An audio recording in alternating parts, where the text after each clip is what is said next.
Dawn on Lowfield rose like a held breath. Fog clung to the cane rows and the red clay road, softening the silhouettes of the big house and the overseer's cottage into pale smudges. A bell in the yard sent its thin iron ring along the fence rails, through the oak shadows, into the kitchens where smoke was already curling gray and patient.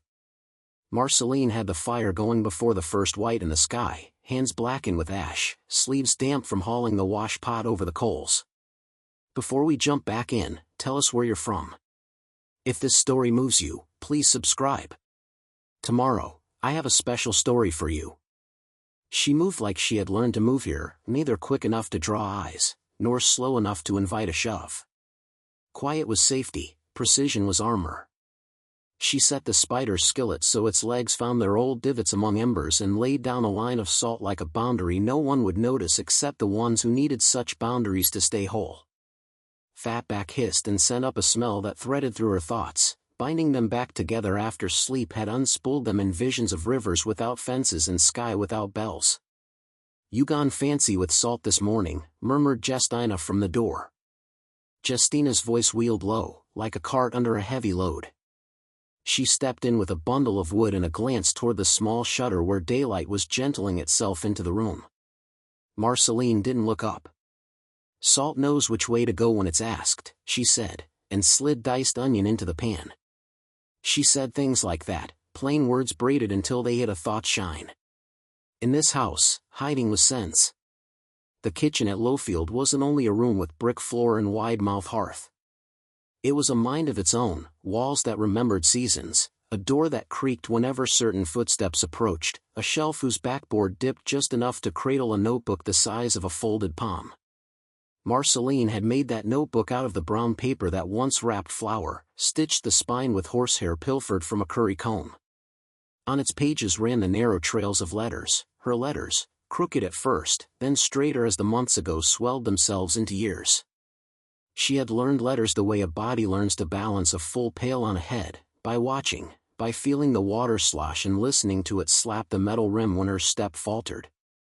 She learned at night with the dying coals and the stump of a tallow candle saved from the overseer's wife's Advent wreath, with Justina's grandson Franklin drawing shapes in the ash and whispering the sounds. Franklin had been sold 2 winters back, gone like the wood smoke, but his ash letters had followed her in memory and never let go of her hand. The overseer's wife, Mrs. Maribel Pike, said she liked the taste of Lowfield's biscuits best in all the county. She said it loudly, whenever men came late with accounts and complaints, or early with news of a flood, hard frost, or a neighbor's purebred hog. Marceline, hearing such praise thrown like scraps to a dog with ribs, learned the ways of flourishing without showing teeth. Fold, turn, fold. 2 fingers worth of lard. Handle gentle as if it's a newborn's ankle. The dough rose like a promise that kept itself. Mr. Harlan Pike, the overseer, did not care about biscuits. He liked numbers, the crack of a hickory switch, and the particular quiet that followed a name called at dawn but not answered by dusk. He had small eyes and a habit of chewing whatever was in reach, matchstick, blade of grass, a corner of his ledger when he thought on something too long. The kitchen window framed him early and late. Sometimes, when he leaned to spit, she thought of the way a so tossed bad feed from her mouth, and her hands curled into fists under her apron. Marceline kept her head down and her eyes up. That was the skill that saved her more often than recipes. She watched the way Mrs. Pike's hunger wasn't only for sugared things. The woman hungered for spectacle, for neighbors' envy, for the sparkle of many eyes aimed at her table. So Marceline learned the theater of food, how steam could be a veil or a flag, how a glaze, painted late, could make a cheap cut look dear, how timing would turn a meal into a procession, first the soup, then the brown bread, then the fish, then the ham, then the pie, each course arriving as if a different hour had opened its hand. On days when the big house entertained, the kitchen became a harbor with tides. Other women swelled in from the quarters to chop, to wash, to carry. Voices lapped against the hearth. Here, in the smallest of their words, Marceline learned the biggest map, the place names whispered over turnips and onions, the bramble-tangled roads that cut through pines toward river landings where some boats went out with less than they brought in. She wrote those names with a nail on the underside of the table. Then, at night, in the notebook, like a woman writing her own bones. She did not think of running. Not as a flight. She thought of tending a fire until it walked itself down the length of dry kindling, of passing sparks. Resistance, to her, was what a kitchen taught, that a small thing alters a larger if it is correctly chosen, correctly placed, correctly timed. Salt. Heat. Silence. And sometimes, the undeniable sound of a pan set down so hard the whole room tasted iron. How do you measure a life where days are measured by other people's hunger? By the weight of the flour sack on your shoulder? By the days you lift that weight and the days your knees refuse? By the letters you hide and the breath you hold when the door opens and a white woman's hand reaches toward the shelf where you have tucked your paper, your pencil, a sliver stolen, a stub traded for a spool of thread? Marceline did not measure. She counted only the ways out. The first way out, she found by accident. An herb that grandmother women in the quarters called hound's tongue, good for calming a belly after a storm of fear. Another, from the swamp edges, called Jeremiah's tear, a bead of seed she learned to string on a thread and wear like any other necklace. Men saw beads, the women saw a plan. None of these were weapons. They were tools. A cook knows the difference between a knife that carves meat and a knife that frees a hand. "Girl, that oven cool?" asked Aunt Nettie, bending with a pan of sweet potatoes glazed until their skins looked like rain had kissed them. "Hot enough to make a liar tell truth," Marceline said. She found a smile for the old woman. It was a small, careful thing, like placing a saucer under a cup so it would not clatter. It was harvest week, cane cut into lengths and hauled, neighbors coming to look at the mill that chewed stalks into froth while boys with sugar on their lips ran like spring calves. Harlan Pike had been keen all month, counting gallons as if they were soles writ thin, prizing his ledger more dearly than he did his wife's pearls. The rumor among the men was that Mr. Pike had promised a feast at the end of harvest for friends and for the sheriff, who had lately turned up at Lowfield on his way to anywhere that let him sit, eat, and collect respect. Mrs. Pike came to the kitchen on the afternoon before the feast with a list she held like a gavel. "We'll have the ham with that glaze," she said without greeting. "The one with brown sugar and that foreign thing." "Clove," said Marceline, untying her apron and retying it tighter for the performance of listening. "Yes. Clove. And the pickle relish I liked last spring. The green one, not the yellow. The soup with the little dumplings. Lord, what is the name of the soup?" "Chicken androp." "And the cake?" "The tall one." "I want a mountain of a cake, Marceline. I want a cake that makes talk. Something people still be tasting when they try to sleep." "Spice," said Marceline, writing the list in her head, tasting each word to see what it wanted to do once it was free in the room. "Rum. Raisin. Molasses." Mrs. Pike smiled.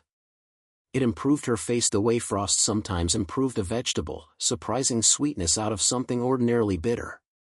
"Yes," she said. "All that. All that." When Mrs. Pike left, the kitchen let out a breath it had been holding. Justina shut the door and lifted a lid to peep at the ham soaking in a briny bath. "Mountain of a cake," she said. "Ain't never seen a mountain somebody didn't want to climb and plant a flag." Marceline kept her eyes on the counter. She was trimming celery, shaving its strings from the pale ribs with a small sharp knife. "If a body sets a flag in cake," she said, "what you call it?" "Greed." Justina chuckled without any humor to keep it company. "Or celebration, which is just greed wearing a hat." They worked. Heat gathered itself. The kitchen's small windows went fogged and then clear and then fogged again. Under the table, in that scoop where a woman's knee might rest, the notebook lay like a stone in a river. In it were lists of things that looked like recipes and were recipes if the reader knew the kitchen. Add 2 pinches of Asa if company is expected. Use grind of long wheat only if the eater is proud and likely to boast about having had seconds. Never boil saint's breath, fold it in at the end. Some fewer lines were not recipes at all. They were directions to the river landing that had no sign, the names of 2 men who sold tools and the hash mark beside the friendly one. A star beside a house where a candle in a certain window meant the night was not safe. She turned the page and wrote the date, because dates were a way to fasten a day so it would not slip under the next. Then she wrote, Harvest Feast, invited, Sheriff Redden, Pastor Albion, the Millers from Rookford, the German who drinks quiet, the Waverley boys who don't take off their hats for a lady and think that makes them men. H. Pike will be counting whilst chewing. M. Pike will be seeing without eyes. Then, the dish will do what it is told. The dish had been forming itself for weeks. It was a thought that had walked the fence line of her mind until it knew the gaps. You could not use anything that would tell on itself, no bitter shock, no heat that made the tongue curl. You could not make a villain of the whole table. You could not, and would not, feed death to innocent mouths. She thought of the sheriff's hands touching wrists, of a man in the quarters whose shoulder ached since Pike set him in the stocks for walking too slow, of a girl who bled in laundry water and bit her lip to keep sound from escaping.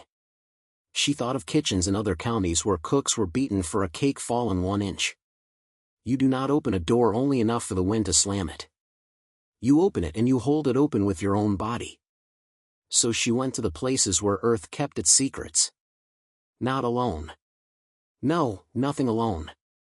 She carried a basket and called after Justina, going for sassafras, and Justina said, Bring back wild onion too, and together these words made a cover. She cut sassafras. She pulled wild onion.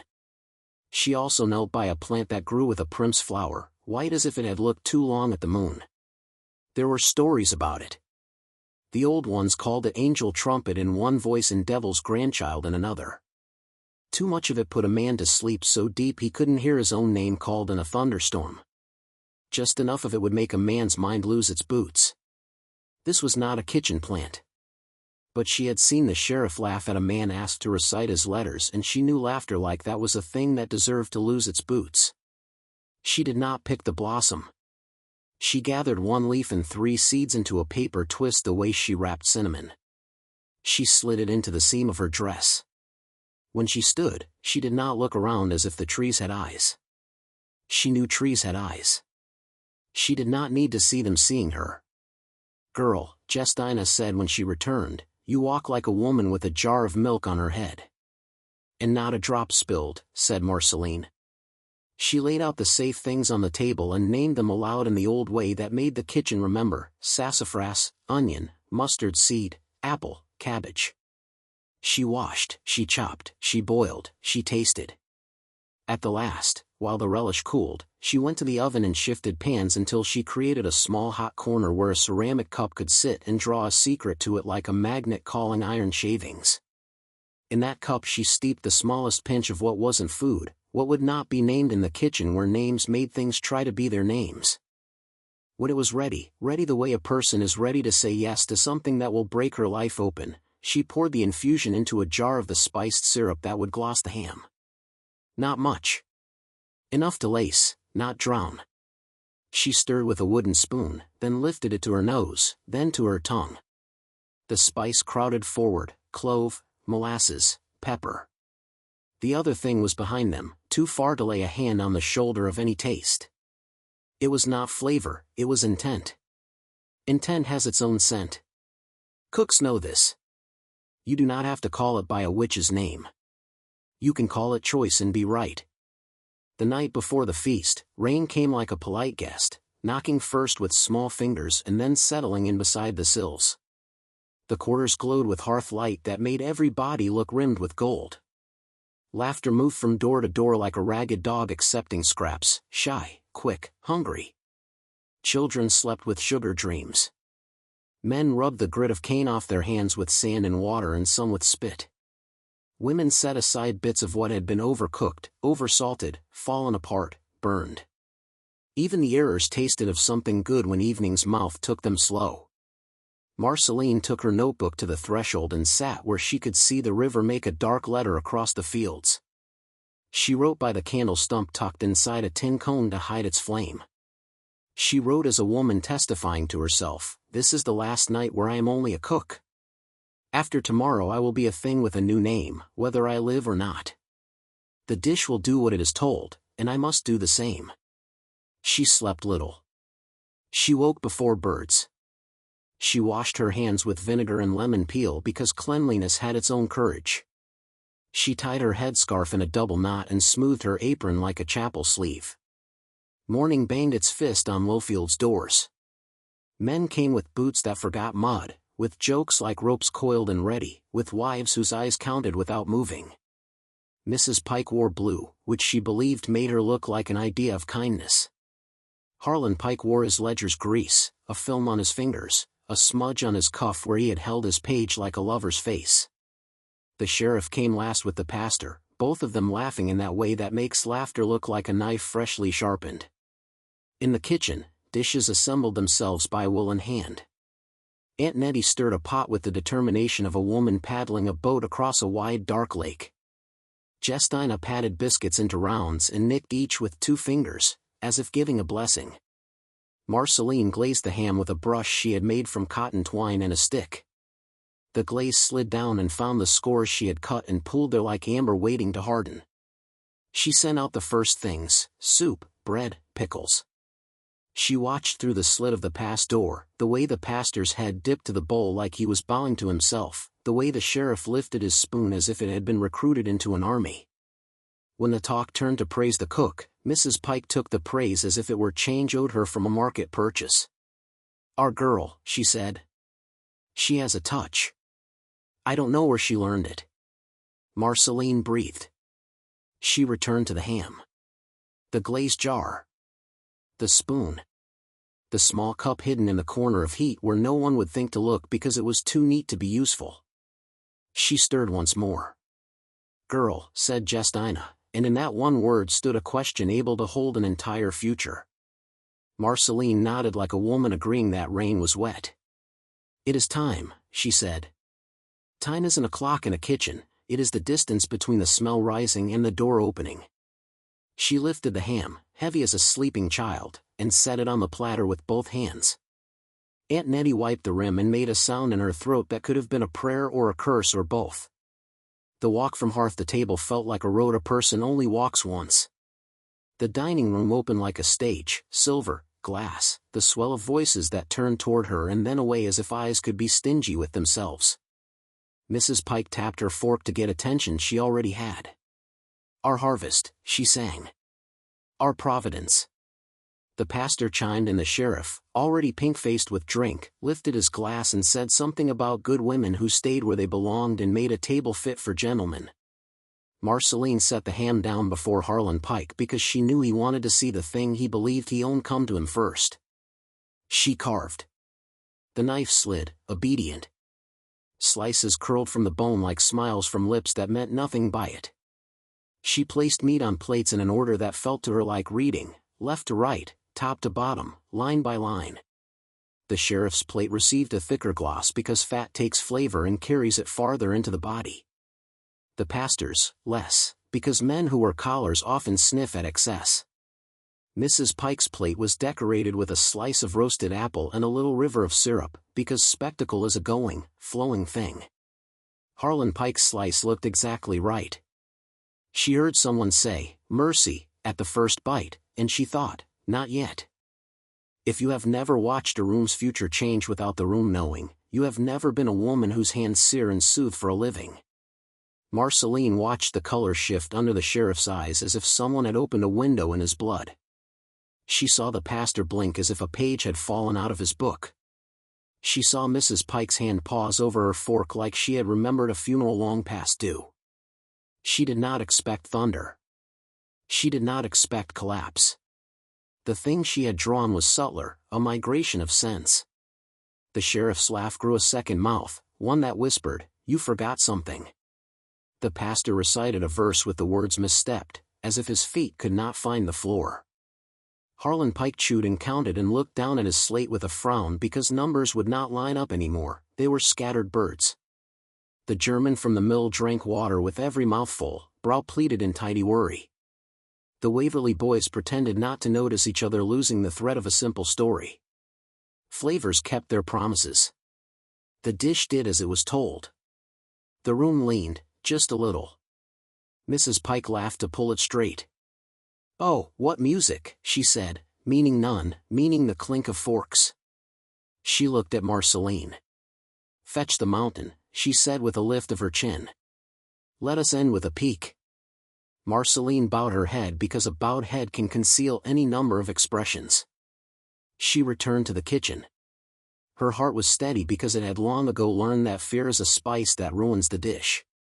She told Justina to arrange the cake, the one with raisin and rum, the one that looked like a dark mountain under snow. She went to the small window and looked out at the yard. The bell hung quiet. In the quarters, a baby cried once and was hushed with a shoulder and a humming. "What you see?" asked Aunt Nettie. "I see a road," said Marceline. "It is laying itself down." She lifted the cake, and together they carried it through. Men clapped like rain on tin. Mrs. Pike's eyes shone. The pastor stood to invoke blessing like a man inviting a wild horse to behave itself. The sheriff tore a bit with his fingers and shoved it into his mouth because some men think sweetness excuses rudeness. A tremor passed through him like a child dreaming of falling and catching himself with a jerk. He laughed at nothing, loud and slow. He reached for his glass, found his hand 1 inch to the left of it, looked surprised like a boy discovering his boot had 2 toes. "Sir," said Mrs. Pike. The sheriff tilted his head, as if ducking a question. "You put the wrong kind of sugar," he said to the room. "All the letters in it are dancing." He laughed again, and then his chair pushed back, and then he stood with a wobble that made his knees look like they were arguing which direction was forward. Pastor Albion reached to steady him, and his hand, very gently, kept going until it patted the sheriff's shoulder a beat late. A hush gathered from the edges of the room and came to sit on the table between the ham and the mountain cake. Harlan Pike wrapped his small eyes around the scene and squeezed judgment out of them. "You drunk?" he asked the sheriff, with a smile that had too many teeth for day. "Drunk on cake," the sheriff said, and sat back down as if the floor had risen to meet him. Someone laughed. Someone coughed. A glass tipped and made a note like a bell before it broke into wet saucers.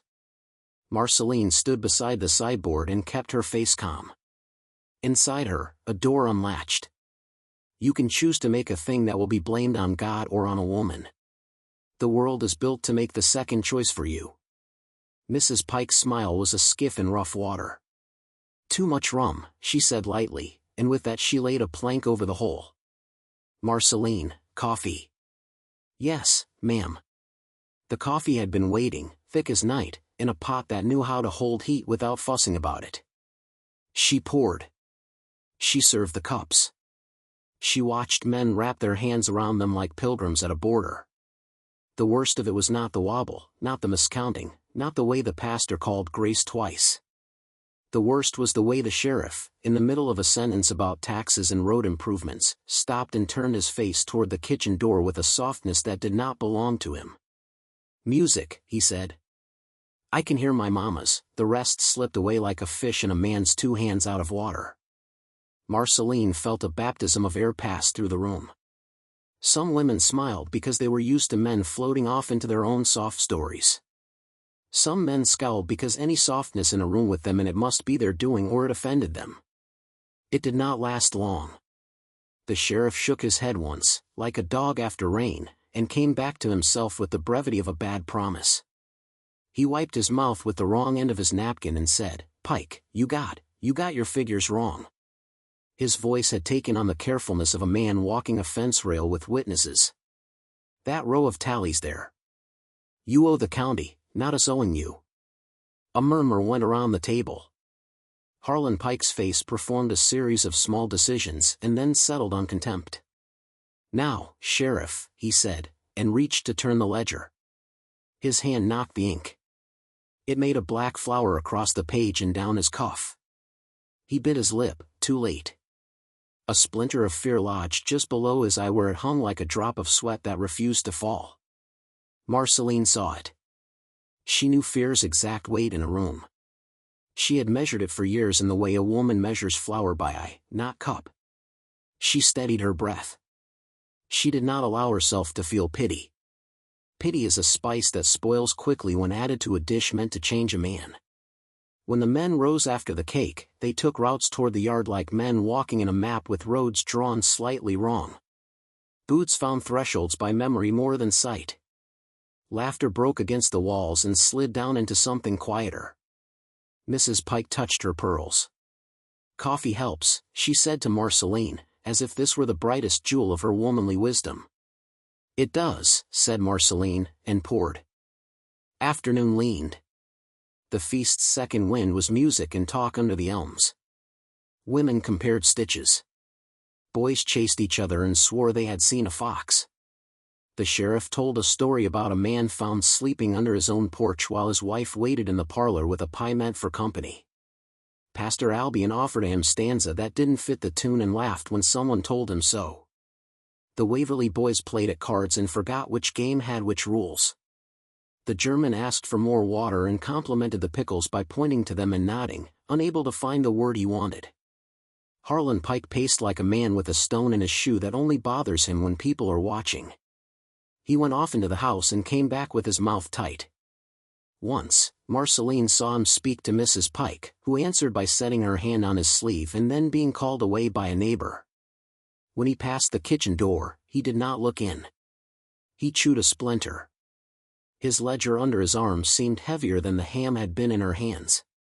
In the quarters, word travels like wind through barley, fast, invisible, visible only in the way the whole field changes direction at once.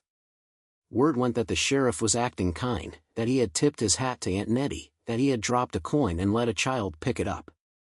Word went that Pastor Albion had asked the boy his name and listened to the answer as if names were sermons. Word went that Harlan Pike had cursed at a bee. Word went that Mrs. Pike had sent for extra candles like she had invited Twilight to sit and stay.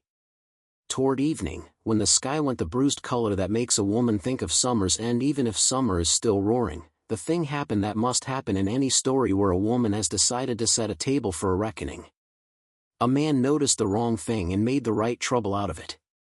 It was the Waverly boy with the thin mouth. He leaned against the fence with the other boys from his mother's 2 marriages and squinted at Marceline, who was carrying a bowl of peaches. "You," he said, as if the word were a rock under his tongue. "You," he said again, louder, because repetition is how small men make words bigger. "What you doing with that paper?" "Paper." The word opened the floor below her with exquisite neatness. She had tied the notebook under her apron earlier when she wrote the coffee count and the jar count and the way the sheriff had smiled at a child as if the child had been a window. She had not thought the bulge made by the book looked like anything but cloth. The boy's eyes, hungry for an occasion, had found a shape and supplied a meaning. Justina, at the woodpile, turned her head so slow the room could have balanced a penny on the curve of her cheekbone. Aunt Nettie stopped stirring a pot that did not require stirring. The German's water glass hung at his lip like a question that would not be invited in. Harlan Pike arrived as if the boy had said his name. "Paper," he said, very quiet. "What paper?" Marceline felt the kitchen's old instruction, do not look away from the knife. She set the peaches on the table and wiped her hands and faced him. The beating heart knows how to hold still in a woman's chest, it has learned from years of listening to stupid men. "A recipe," she said. "For the cake." "Let's see it." "No need," said Mrs. Pike, coming in on a breath that carried blue. "If the cake is on the table and the recipe walked itself elsewhere, what do we care?" She smiled with the blandness of a host whose curtains have caught fire and who refuses to know it till the guests are gone. "Harlan," she said. "You are fussing your feast into a ruin." Harlan did not move his eyes. "Paper," he said again, to Marceline this time as if she were a stubborn animal that he was tired of pretending was a servant. "Bring it." The door to the kitchen had a shadow that could be a man if a man wanted to be a shadow. Pastor Albion stood there, his collar wilted and his face damp. "Now," he said, mild as butter. "Now, Mr. Pike. It's a harvest day." "Harvest is why I need to count every leaf," Harlan said. His lip lifted. "Bring me the paper." Marceline understood the trap. If she refused, there would be a search that would find the other paper, not the recipe but the map that wore its recipe disguise. If she obeyed, the day would tilt into punishment whose shape she could not yet see and which, therefore, would be worse than any she could prepare for. She tried the oldest kitchen magic, by inventing a task no one else wants to do. "The peaches," she said to Justina, as if the fruit had a train to catch. "They need slicing before they go soft." No one moved. She could have lied. She could have said the paper had fallen in the fire. But a lie thickens a man like Harlan, it gives him something to point at and call smoke. The truth, shaped right, can make a man choke on his own breath. Marceline wiped her hands again. "Yes, sir," she said. "I have a paper." A sound moved across the yard as if the trees had, all at once, shifted their leaves. "I have a paper because I learned to mark down ingredients in timing." She looked at the sheriff.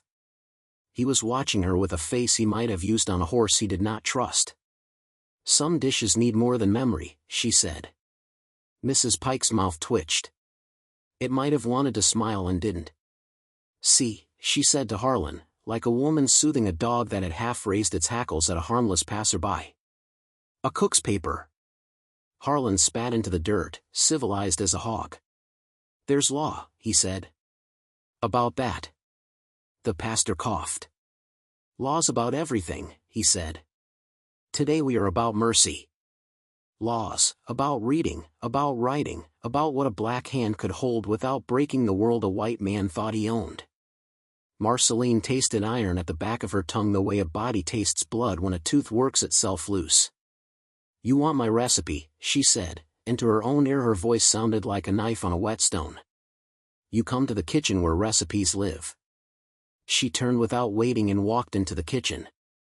She felt the room come with her, bodies at the door hungry for the next piece of this strange meal that had been set in front of them. She reached under her apron. The notebook fit to her palm like it had been born there. She laid it on the table with its soft brown cover and its horsehair stitching plain and human. She opened to a page that was mostly harmless. That page did not live in the book. That page lived in her head. She read aloud, "Rum, 1 cup. Raisins soaked the night before. Molasses, 2 spoon-and-a-half. Ginger grated with care. Clove, fine as dust. A pinch of," she paused a beat long enough to be mistaken for forgetfulness. "Pepper. A pinch of pepper." A murmur. Some liked pepper and sweet. Some did not. But no one would call pepper a crime. Harlan stepped forward. The ledger under his arm thumped against his side like a book bored with its reader. "Give it here." She lifted the book and closed it. "You can copy it, sir," she said, and in the polite shape of those words she built a small fence. "You can take down what you like." He reached toward the book. She stepped back, a needle's distance, not enough to make a scuffle, enough to make a memory. The sheriff had come to stand behind Harlan. His face had gone slack again, as if the idea of paper had loosened some strap inside him. "Let her copy," he said, and his voice held a kindness that did not belong to him unless some other thing in him had been rearranged. "Let her keep her cookbook." Mrs. Pike watched the pastor, who watched the sheriff, who had put a hand on Harlan's arm without knowing it. Harlan shook him off like a man rids himself of a feather that insists on being a fly. He stared at Marceline. "Who taught you?" he said. She did not look at the door where Justina stood. She did not say Franklin's name, or the B-man's, or the old woman in the quarters who had once spelled her own name with string and knots and then burned the string because fears smoke hides secrets better than bravados. "Kitchen taught me," she said. "Fire taught me. Hunger taught me." She set the book down again. "You want mercy, Pastor? Here is mercy. I will not read your ledger. You will not read mine." A silence rose to the rafters and hung there like hams. Outside, a child called to another to come see a frog with legs too long for its body. The frog, likely, did not appreciate the invitation. "Enough," Mrs. Pike said. Her voice had dropped the sugar. "We will not talk about paper at table." "Not table," Harlan said. "Kitchen." "Nor kitchen," she said, and there was iron in it. People forget men marry iron sometimes. Harvest is not the day. She looked at Marceline. It was a look that weighed, as if measuring flour not with a cup but with a hand that had learned the heft of a loaf. Girl, she said, and there was for the first time an almost mother in the shape of the syllable. Put the book away. Marceline did. Her fingers did not tremble. She was tired of men thinking a tremble meant a woman's bones were hollow. She slid the notebook into the shelf's dip where it had always lived and closed her body like a door in front of it. The sheriff took his hat off as if he remembered he owned hair. My mama had a book, he said to no one, to everyone. Recitations. She used to. He stopped. His eyes fogged and cleared. The pastor rested a hand at his elbow and hummed a note as if to call him back again. When people went back to the yard, they walked slower, as if the ground had changed its grade while they were inside. The sun angled down to the river and gilded it until it pretended to be something you could put on a spoon. Laughter returned, imported like a commodity from another county.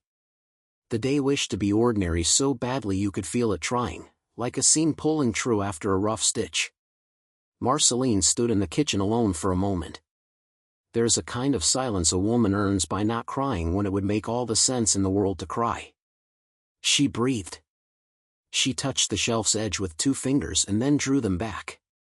She thought of the road she had said she saw laying itself down. It was not the river road she had drawn in the notebook. It was the road that moved across a man's mind when he realized numbers did not stay where he put them and that a black woman could keep a book he had no right to see. It is a strange thing to realize you have already passed the place where turning back was possible and that the map you made shows only the way forward. She smiled then, a hard, thin smile that would not hurt her face if it cracked, and returned to work because victory without clean pans is not victory, it is superstition. Evening gathered. Lanterns lit. Crickets rehearsed whatever it is crickets rehearse for. The sheriff drifted into a vine-shaded corner with his hat in his hands like a schoolboy. Pastor Albion sat with him, the murmur between them the sound of a saw on soft wood. Mrs. Pike went to the gate to wave a neighbor down the road and stood there a beat too long looking toward the lane like a woman listening for hooves that did not come. Harlan went into his office and shut the door. The house heard the latch and considered its own hinges with new attention. Justina came to stand beside Marceline at the doorway. You carried it, she said. Marceline kept her eyes on the yard. It is still in the air, she said. We will see where it lands. Girl, Justina said, and reached like a mother who has already pulled a child back from the road 4 times and knows a 5th is coming. You walk careful from now to moonset. I will walk exact, said Marceline. She thought of the cup in the oven. She thought of the glaze. She thought of numbers losing their boots. She thought of the sheriff's mouth softening and saying mama like a door left open in summer. She thought of the Waverly boy's thin mouth forming paper as if it were a curse. Exact as a recipe, she said. Night arrived with its own ledger. Frogs begun. A dog protested the moon. The lanterns made little moons of their own, each with a swarm of moths praying in a language men do not admit to knowing. Harlan came out like a man who had memorized his own anger. He walked into the yard and called to the sheriff in a voice that tried to pass for amiable and arrived as a stone someone had wrapped in velvet. Redden, he said, you misread those figures this afternoon. The sheriff stood slow. There was a lull, like the quiet right before a girl drops a pan and the whole kitchen jumps. I read what I saw, he said. He blinked 3 times, like a lantern catching. You owe the county tax. Not much. Enough. He smiled, and in the smile was the breath of some other boy long dead who had once been kind without asking permission. I'll be fair. Fair, Harlan said. He chewed his matchstick to splinters. You'll be fair while you wobble. He moved closer. And you, Pastor, you'll put your words together in the right order again? Pastor Albion lifted his chin. The Lord makes order, he said, and looked surprised at his own sentence and then pleased, like a man finding his boots in the morning where he left them. Neighbors turned like sunflowers, following the tallest man's voice. Marceline stepped half into the light without leaving the shadow. She knew how men roll a woman into a quarrel like a stone to wedge a door. She knew how to make herself a hinge instead. "Coffee," she said, and when the men did not answer, she said it again, and the second time it sounded like the word had hands. "I'll take some," the German said, grateful for a sentence he knew how to complete. She poured. She served. She watched. Harlan's anger could not find a shape. That was the danger. Unshaped anger makes its own knife. Across the yard, a child tripped and spilled pebble treasures while chasing fireflies. He cried and then laughed at himself and then cried again, because that is what the very young do when an accident feels like an omen. His mother scooped him and called him her big brave boy. The words stitched the air. Marceline felt a stitch give way. She had thought to alter the men for a day, tilt them long enough to open a side gate for something quiet and practical, a missing ledger page reappearing, a patrol detoured, a family allowed to stay knit 1 month more. A day could be a raft on which 5 souls cross a bad current. But now she saw a longer river. She saw how this new slackness in the sheriff's cruel rope might let him bend, how the pastor's brief humbling might yield a sermon with more hunger for justice than for tithe. She saw Harlan's fear growing a shell around itself, sharp as a turtle whose head is all bite. When she lay in her pallet late, she did not sleep. She watched the crack in the ceiling where a nail had worked itself loose and considered all the ways a roof fails and still keeps off the weather. She counted the men she had nudged 1 inch in a direction that was not cruelty. She counted the women who had watched and said nothing and thus said everything. She counted the miles to the river landing. She counted how many nights a person could live with her book tied to her belly before the book ate a hole in her skin. Toward the hour when night thinks about letting go but cannot yet bear to, a step came in the yard. One set, then another. The dog that had protested the moon earlier was quiet now. Steps stopped at the kitchen door. She could see the shadow of a man on the wall where a strip of moonlight drew its knife. "Marceline," said a voice through the wood. Not Harlan. Not the sheriff. Pastor Albion. "May I?" He paused. "I am sorry to trouble." A matter of, the word took its time. Conscience. Justina, from her pallet, turned her face toward the sound. Her eyes were moons. Marceline rose. She tied her scarf by memory and opened the door as far as the chain would. "Pastor," she said. The night smelled of wet iron and long grass. What conscience finds itself in a woman's kitchen after midnight? He dipped his head, a bow so slight it could have been a nod to a tune only his bones heard. "The kind that was fed truth in the guise of cake," he said, and then, all at once, the night leaned to listen to him. "I believe I have been altered." He took a breath. "I will preach against the patrol on Sunday." Justina sat up slow. Aunt Nettie's breathing paused in the corner, as if even sleep wanted to hear. Marceline held the chain. "You come to tell me that," she said. "And to ask for a page of your book." He shut his eyes as if to steady the world behind them. "A scripture. For me. So I do not lose my place." He meant, write me a verse I can hide in my coat to read when courage slips its collar. He meant the map in the shape of a recipe had knit itself into more than escape, it had become a mirror some men might dare to look into and not flinch. She thought of laws. She thought of rope and iron and men with boredom and time. She thought of the sheriff's softened mouth and whether it would stay soft. She thought of Harlan's ledger and the ink flower that would dry sharp and black on the page like a thorn. She thought of the oven cup and the pour and the exactness of her drop and her hand steady as afternoon. She shut the door and slipped the chain and opened to the pastor, because sometimes God hides in the risk and waits to see if you can tell him from trouble. She tore a page from the back of the notebook with a sound like cloth. She dipped a pen and wrote without ornament, "Do justice. Love mercy. Walk humbly." Then, in a smaller script, the one that lived under the recipes, she wrote a straight road, a turn at the big sycamore, a ditch that bites horses, a house with a candle that means no.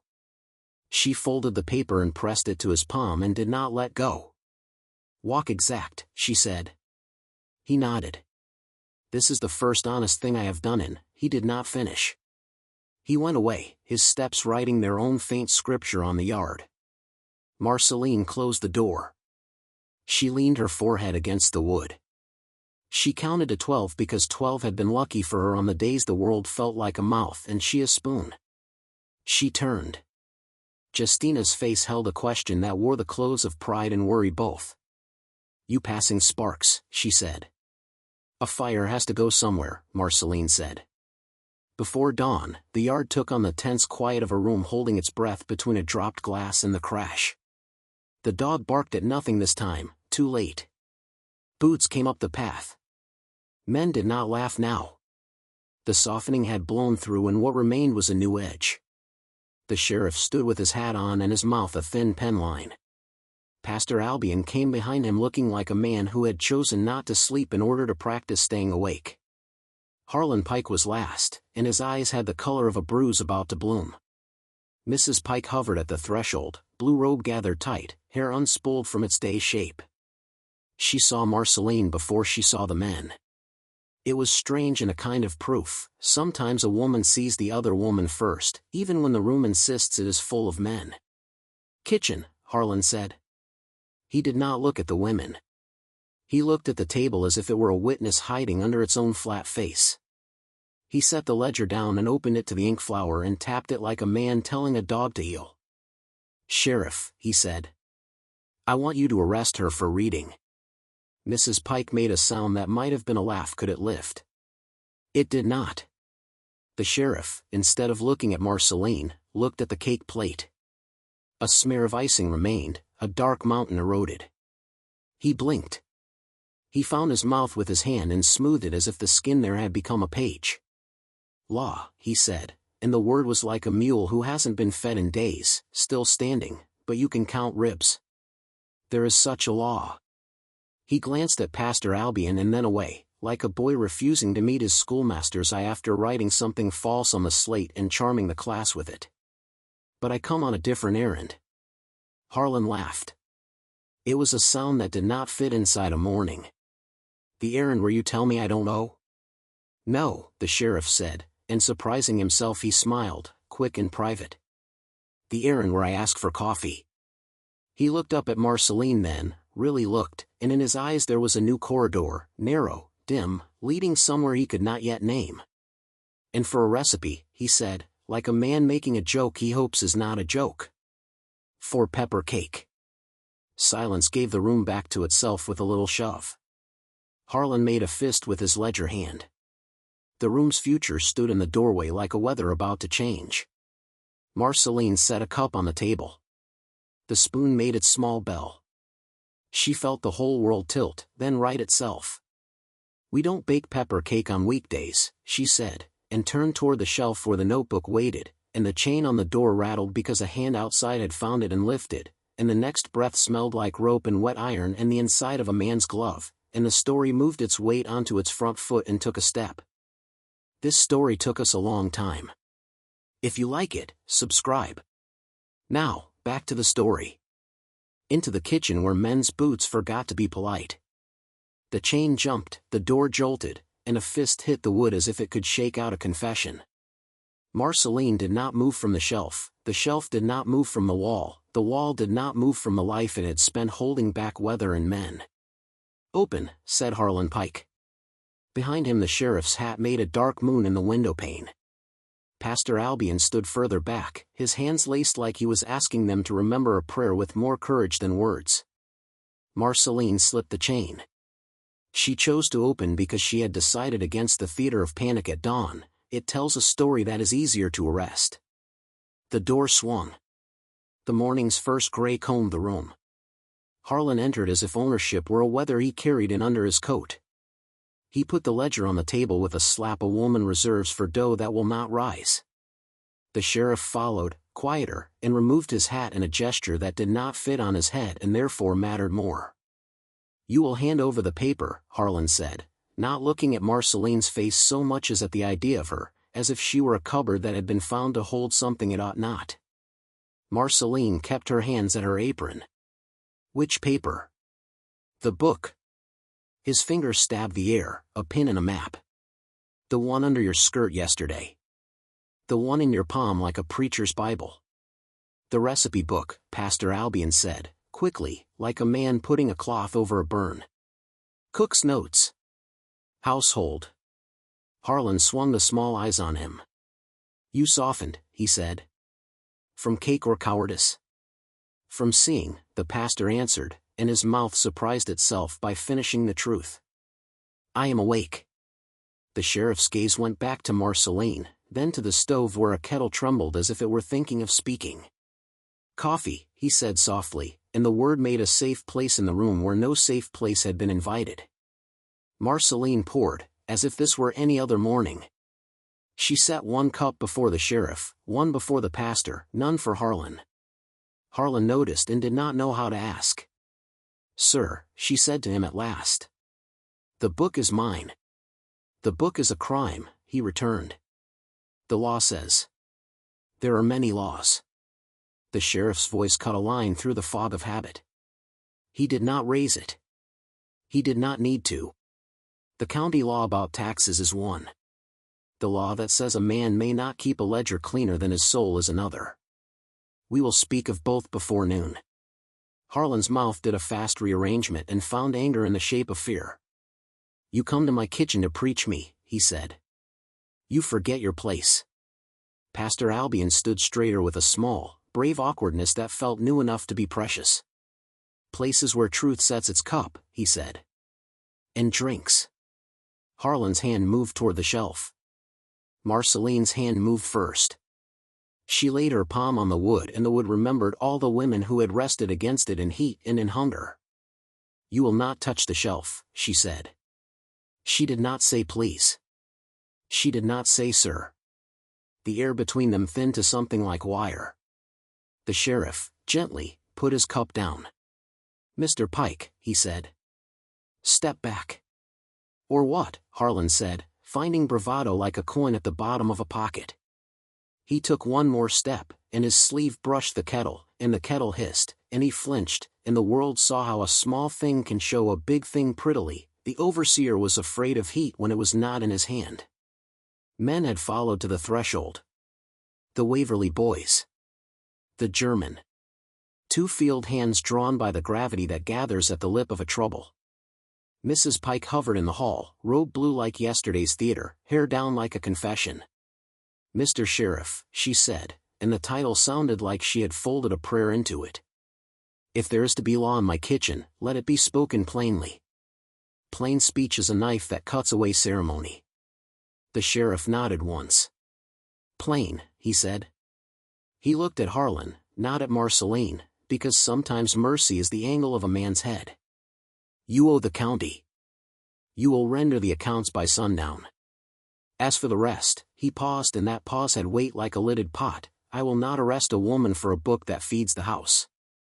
Harlan laughed like a man choking politely on a bone. You think I asked you here to speak of pennies? I asked you to keep order. He slapped the ledger again, then jabbed a finger toward Marceline's apron. Order starts with knowing what belongs where. That book belongs in the fire. Pastor Albion stepped half between them. He had the pallor of a man who has argued with himself all night and won and is surprised to find the sun still rises on the winning side. You will not burn what does not belong to you, he said. Not today.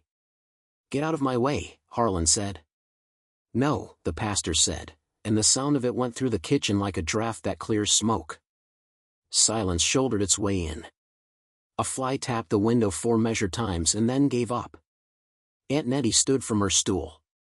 Justina, behind Marceline, put her hand on the edge of the table the way a woman does when she braces a life.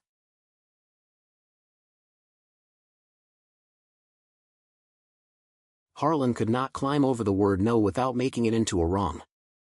He took another step, and in that step was the sum of years, whip and chain and ledger and bell, and under it ran the small river of fear that now showed itself clean as a spring after rain. Marceline moved as a cook moves, with economy. She lifted the kettle and set it further back.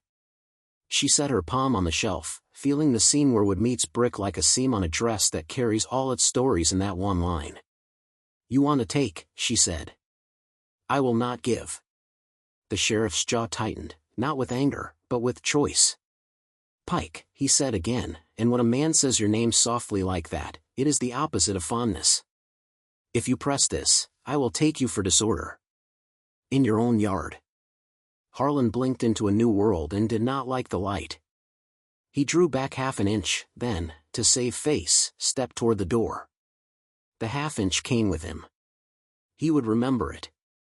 He would make a weapon of that humiliation later if the day allowed. "By sundown," the sheriff said. "The accounts." He looked at Marceline once more and could not meet her eyes long. A man must grow a new muscle for that. He would, or he would not. He left the question in the room and turned away. Pastor Albion followed, holding in his pocket the folded page and in his mouth the taste of courage like pepper on cake. Harlan's retreat did not feel like safety, it felt like a storm changing its mind about where to break. When the men had gone, out, into morning, toward the river of their own making, Justina's hand left the table and found Marceline's elbow. "Girl," she said, and inside the word lived the whole long lineage of women who have stepped between a shelf and a man. "You set a table and fed Law a different meal." "Law is a mouth," Marceline said. "We will see what it chews." She put the kettle on again, because mornings do not halt, and because the small continuances are how a woman steals a day back from a man's hands. Then she did the next thing the road asked of her. She took the notebook from the shelf, tore out 2 pages, the ones with the simplest maps, and slid them into a jar under the fats where no man eager to be righteous would bother to look. She tied the rest to her belly beneath the dress and made knots that would not yield to panic. Outside, the bell rang late, as if embarrassed to be part of a day that had already declared itself. Men went to field. Children ran duty errands in pairs, thrilled to be useful and then bored by it 5 steps later. Mrs. Pike moved like a woman walking on a floor whose boards she did not trust any longer to be her allies. The morning's work was schedule swift.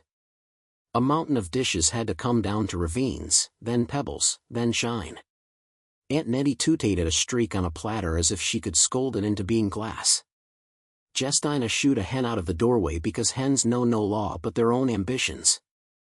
Marceline kept moving, kept hearing the rope of breath in her chest pay out and take in, pay out and take in. She did not, could not, let her hands shake.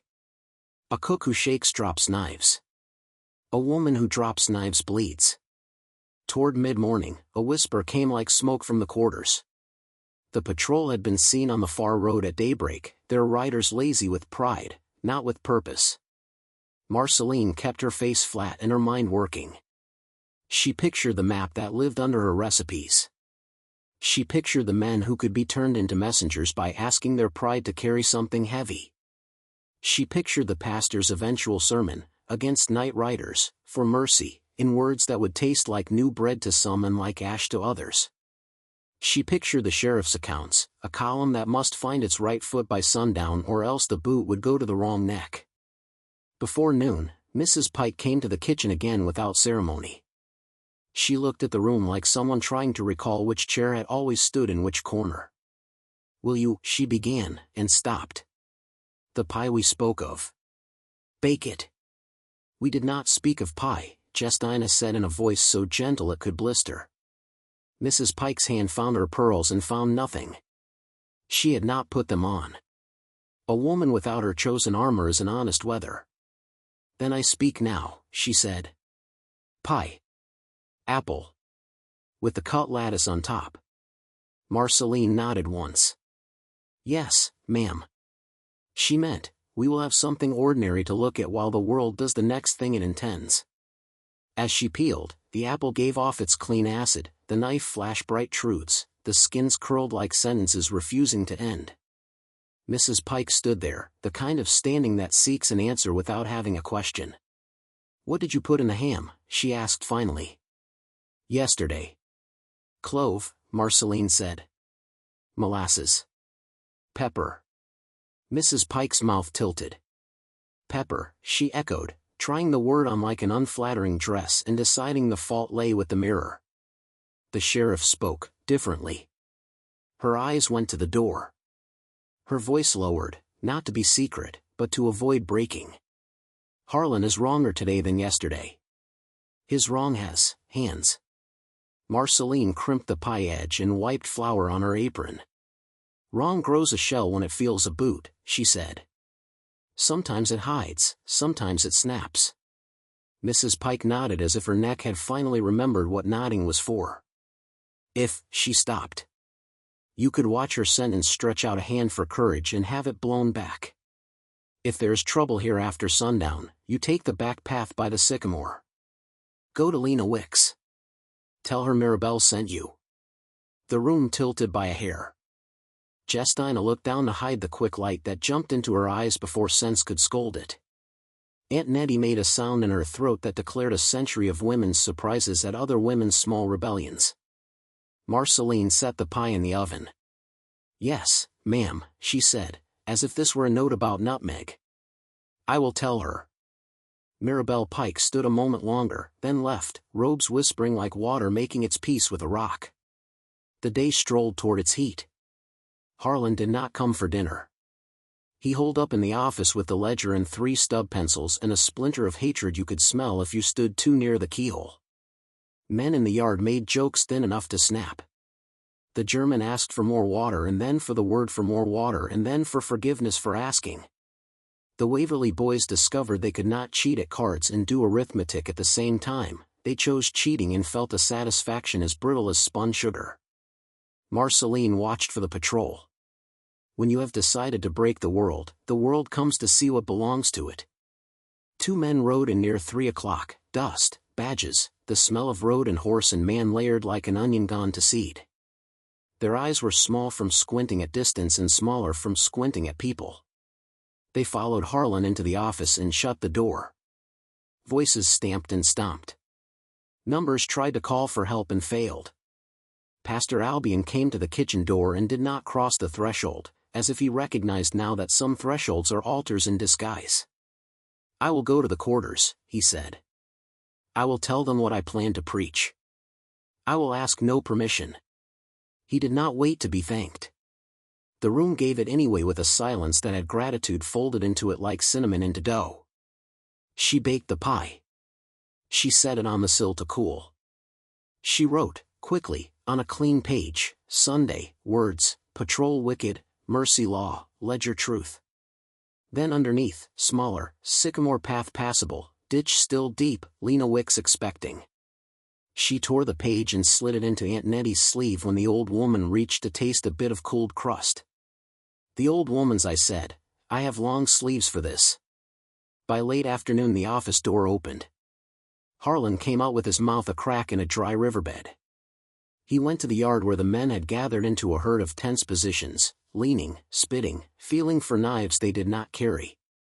The patrolman flanked him like illegible punctuation. Neighbors, Harlan said. He smiled the way a sore smiles when it pretends not to be infected. We have had an accounting. There were errors. Minor. He glanced at the sheriff, who had drawn near without entering the circle. Settled with the county.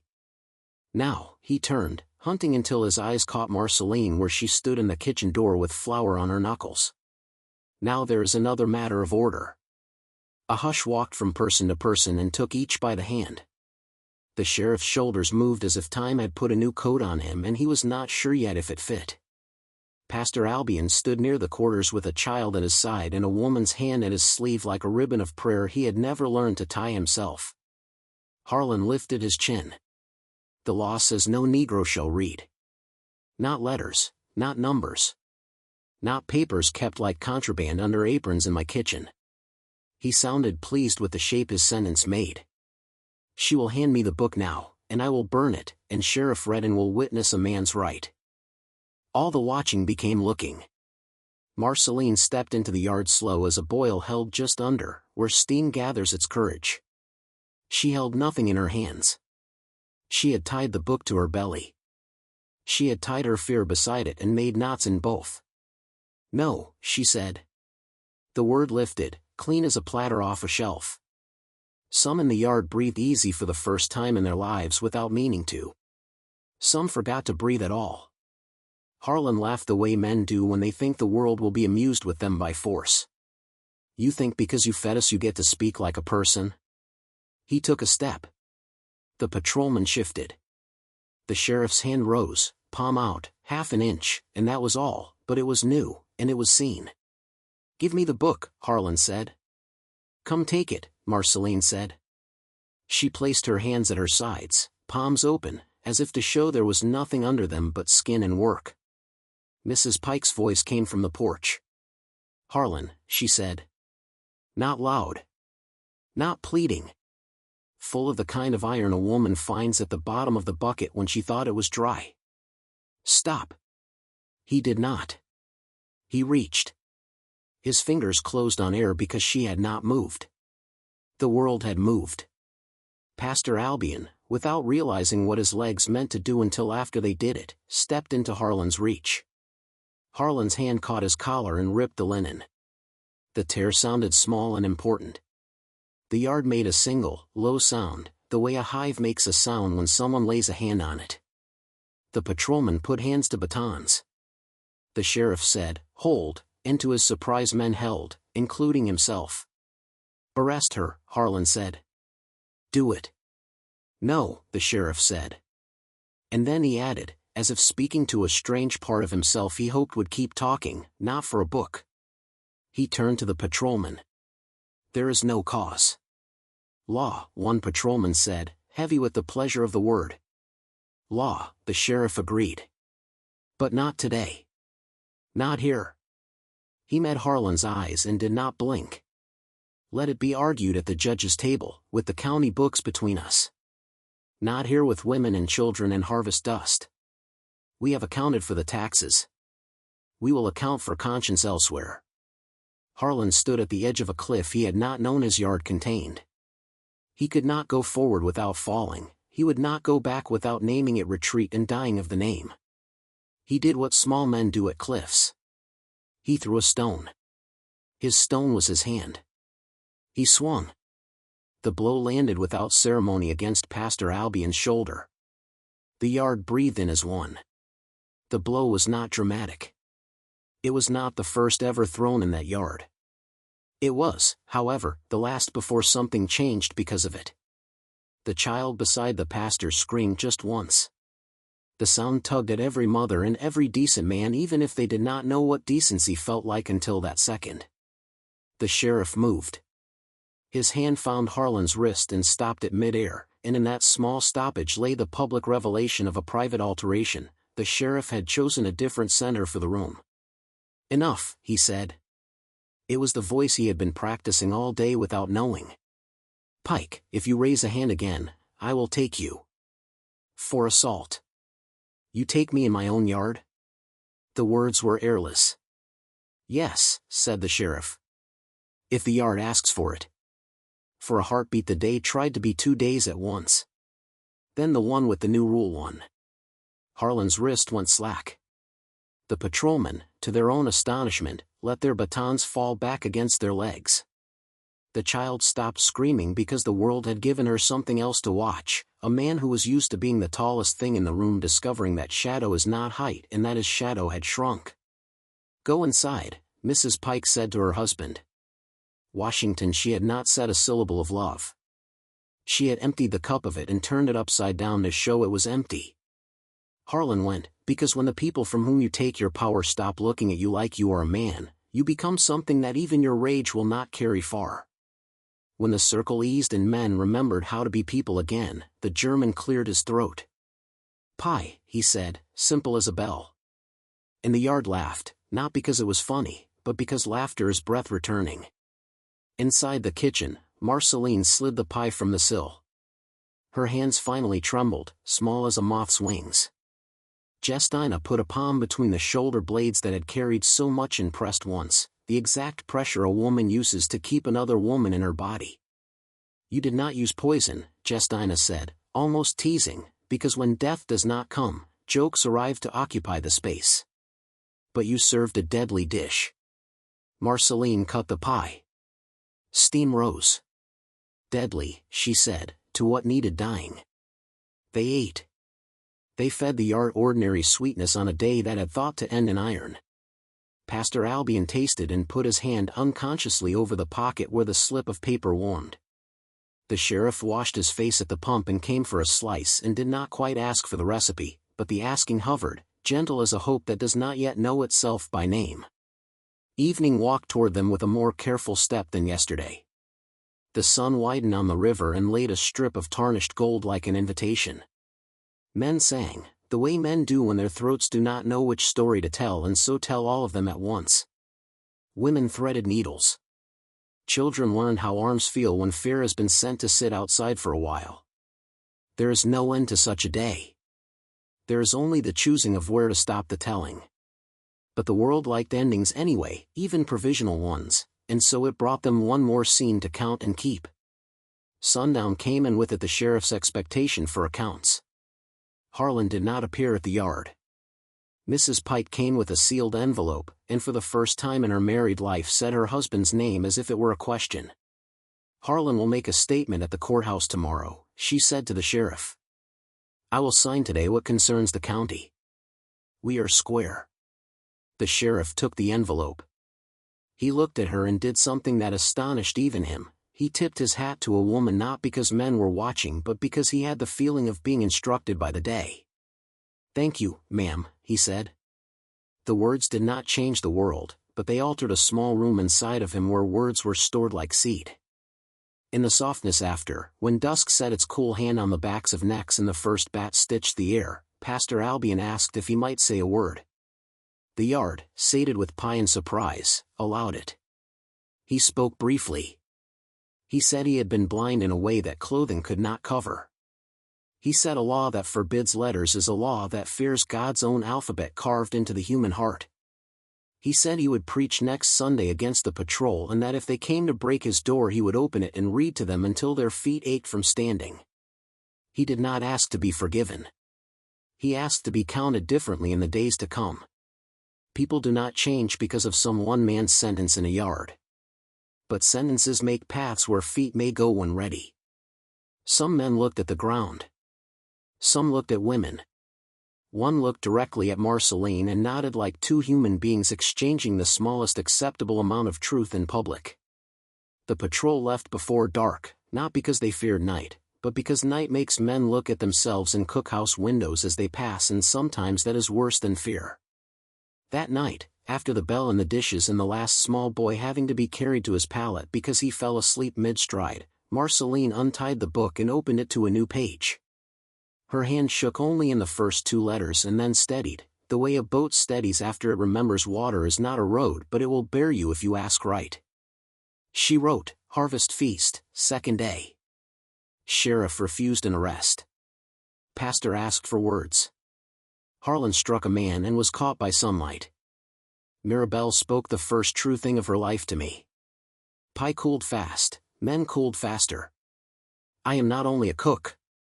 She closed the book and slid it back into the shelf's hollow and stood there a long time with both hands on the wood. A shelf is a simple thing. It does not know it is an altar until people pray at it with their backs straight. After midnight, footsteps again. The world had learned to knock before it broke the door. This time, Lena Wicks, Mirabelle's whisper become a person, wrapped in a shawl and in a decision. You will come, she said. Now. Or in 2 days. I have rooms, bread, a man who minds his tongue before he minds my business. She glanced over her shoulder. Harlan borrowed a rage from twilight and it will come back at dawn demanding its interest. Marceline could have left. She had the map. She had the path. She had the pastor's borrowed courage folded beside it. She had a woman's invitation with bread in it. She looked at the sleeping bundles of people in the shadows, the ones who had chopped and hauled, who had stood at doors like doorframes themselves. She looked at Justina's hair silvering at the temples in Aunt Nettie's hands, crook-fingered from years and yet deft enough to pluck a hot pan bare-handed when a child stumbled. Not yet, she said to Lena. Soon. I will send others first. Lena squinted, then smiled without showing tooth. Leader, she said, half mocking, half knighting. All right. 2 nights, then. Bring whoever you can walk with exact. She left a small parcel near the threshold, salt pork, a twist of tea, a folded shawl that smelled of lavender and the problem of hope. The morning after felt like a floor tested with a few careful steps. Harlan did not appear at breakfast. He had gone to the big house's storm cellar with his ledger and a bottle, Mrs. Pike said, and sat there with both like a man trying to choose his religion. Marceline worked. She moved through the day with the calm that follows a hurricane that did not come ashore after all, but still tore shingles somewhere else. She gathered women in the kitchen and spoke without writing, sycamore, ditch, candle. She taught a boy to draw a map with flour on the table and blow it away before he laughed. She slipped small pages under biscuits that went to quarters not because of hunger but because a plan needed to be eaten to be remembered. When Sunday came, Pastor Albion climbed his own steps like a man mounting a scaffold with dignity he thought he had lost. The church swelled with bodies and with the kind of attention that makes a place feel like it has a roof not made by men. He spoke. He used words that did not break any law and broke the back of some. He said letters belong to anyone who can lift their eyes. He said patrolmen who whip a child for spelling his name will answer to a God who gave that name in the first place. He said men like him, he lifted his own hand and looked at it as if it had grown in the night, had mistaken quiet for peace and peace for justice and would not again. Harlan arrived halfway through. He stood in the aisle, not entering. His face was a storybook with pages glued together and set in the sun to warp. He listened and did not listen. He did not disrupt because the town had become a room where his voice no longer carried as it once did. He watched the sheriff in a back pew, hat off, jaw set, eyes up. He watched Maribel in the women's row, hands on her lap like she had remembered she had hands. When service ended, men went to smoke and talk themselves back into the shapes they recognized. Women passed food like votes. Children ran games that imitated what they had just witnessed, sudden courage, a hand held up, a boy pretending to be a law and laughing when a girl pretended to be a bigger one. Harlan sought the sheriff. "We are not done," he said. "We are never done," the sheriff answered. "Bring your accounts tomorrow. Bring your temper leashed." He did. The week passed. A strange, precarious normal settled where the old one had lived. The patrol came less and left sooner. Men found that their lies tasted sour longer. Pastor Albion wrote 2 letters to a judge and 1 to a man in another county accused of hiding letters under floorboards for children to find in winter like early berries. Marceline cooked. She wrote. She sent 3 women by the sycamore at timed distances behind one another like beads on a good thread. They did not go north. They went safer, 1 farm over, 2 towns along, little bends that make a river into a road that reaches a sea eventually without looking like it planned to. Not all escape is miles, she told Justina. Some is inches. Some is hours borrowed back.